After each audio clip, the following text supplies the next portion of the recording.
तर आज आपल्याला आपल्या साईडवरती रिफिलिंग करायची होती. मग सकाळ सकाळी मशीन आणि ट्रॅक्टर बोलवून घेतले सगळे साईटवरती आणि काम चालू केलं आपलं. मग आपल्याला लागणारं सगळं मटेरियल आपल्या साईडच्या भोवती वतून घेतलं. तिथून डायरेक्ट घरी आलो जेवायला. सकाळ दुपार आणि संध्याकाळ असं 3 टाइम गचवानी जेवायचं, त्याशिवाय आपली बल्किंग होणार नाही. जेवण झाल्यानंतर म्हटलं आपल्या विहिरीच्या थंडगार पाण्यात एक डुबकी मारून येऊया.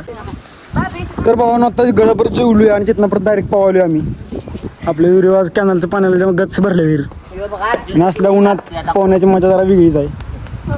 आता बाई कपडे काढून पवायचं म्हटलं सगळ्यांच्या समोर फ्लेक्स तो बांधताय. जिमला जाणाऱ्या प्रत्येकामध्ये हा फ्लेक्सिंगचा किडा असतो याच. आणि भावांनो का नसावा ह्यो किडा, कारण ही सगळं बनवायला भरपूर मेहनत घ्यायला लागत्या. त्यानंतर आपल्या विहिरीच्या कचड्यावर नाशिक चांगली खोच मारली. खोच मारल्याबरोबर माझ्या डोक्यातनं सगळ्या मुंग्या झाल्या. तर भावांनो आत्ताच पवायचो होतो आम्ही येता ना. दाखव कुत्रं चावलं भाऊ मला, कुत्रं. मित्राला पवाय त्याच्या घरी बोलवा गेलो. येता त्याच कुत्र्यानं माझी मांडी धरली. कुत्र्याला माझी मांडी लेग पीस वाटली काय माहिती, डायरेक्ट त्याने लचकाच काढला त्याचा. कुत्र चावल्याला औषध तर घेणारच आहे मी, त्याचबरोबर 4-5 इंजेक्शन बी लागते असं वाटतंय मला आता. तिथनं परत मी आणि वामनशी आलो देशी कोंबडं घ्यायला. धर जा कोंबडा, धर जा, धर.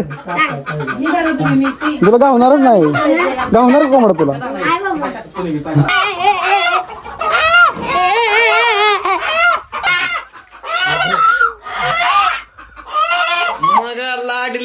तिथनं परत साईडवरती आलो. रिफिलिंग सोबत कॉन्क्रीट पण चालत होतं साईडवर. त्याचबरोबर साईडवरती एक आम्ही पार्टी करणार होतो, त्यामुळे पार्टीला लागणार सगळं साहित्य आणून आपल्या गाडीमध्ये ठेवलं. साईटवरली सगळी कामं झाल्यानंतर भावानं आम्ही घेतली पार्टी करायला. तर बाई व्हिडिओ आवडला असं जाता तुमच्या मला फॉलो करून जावा आणि व्हिडिओला लाईक करायला विसरायचं नाही. भेटूया एका नवीन व्हिडिओमध्ये.